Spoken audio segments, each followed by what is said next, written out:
so when you have your dart notches marked and your side seam and your shoulder drawn in, neckline drawn in, you can remove this to true it.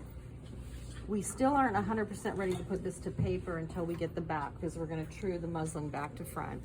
It'd probably be a good idea to again test the half muslin, so the half muslin to your skirt.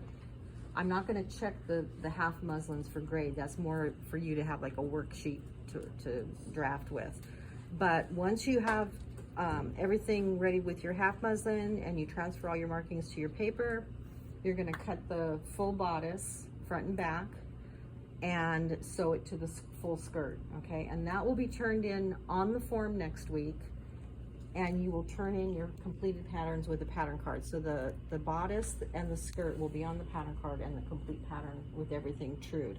Now, some of you that haven't completed pattern making yet, if you need a little extra help, ask me, ask Abner, whatever you might need during class, and also of course until 3 o'clock and during lab if you need a little extra attention that way.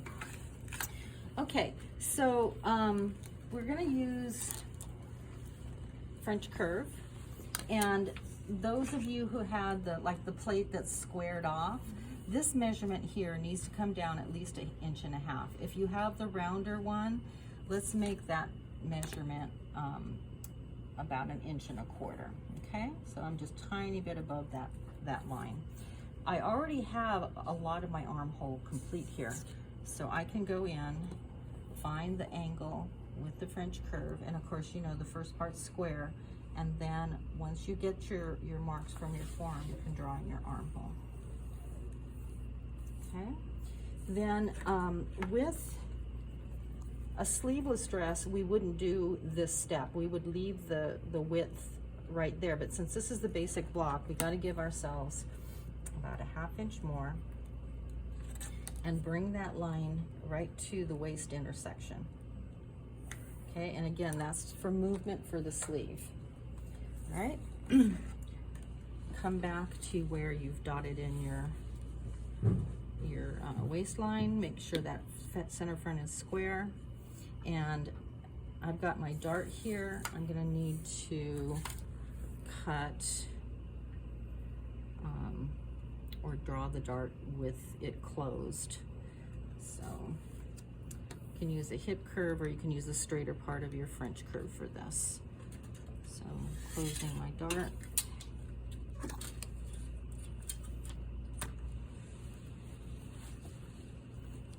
And it may not line up exactly right, but you want to get, you know, a clean line. And to that, I'm going to go 1/2 inch. So probably this excess here,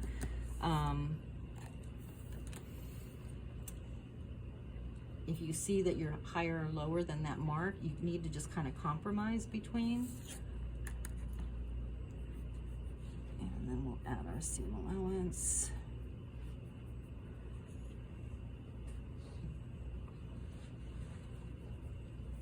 There might be a little bit more seam allowance where I've dipped, but you want it to get to be a nice line flowing.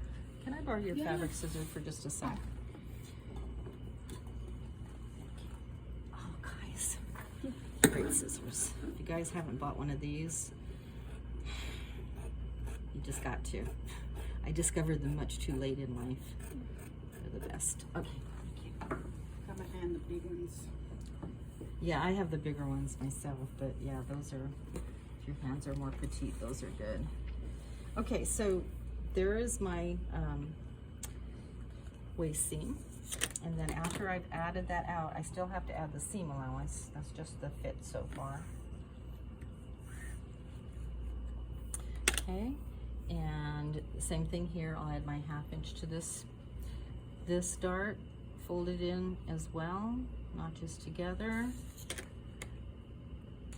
Probably need to straighten this out just a little bit, and that will open up a little extra ease.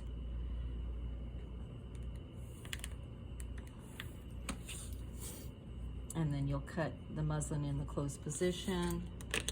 If you want to do this flat pattern, I noticed there was a student today that used the tracing wheel. That's fine. If you like using the tracing wheel, you can do it on the paper, but I just like doing it with the muslin. And then my notches extend up. Down here, the notches extend. And then I draw in my seam allowance here. Now, this part's always a perfect square, so if you get a little funny little angle like I'm getting, just square that to start. And then you can kind of blend as you go.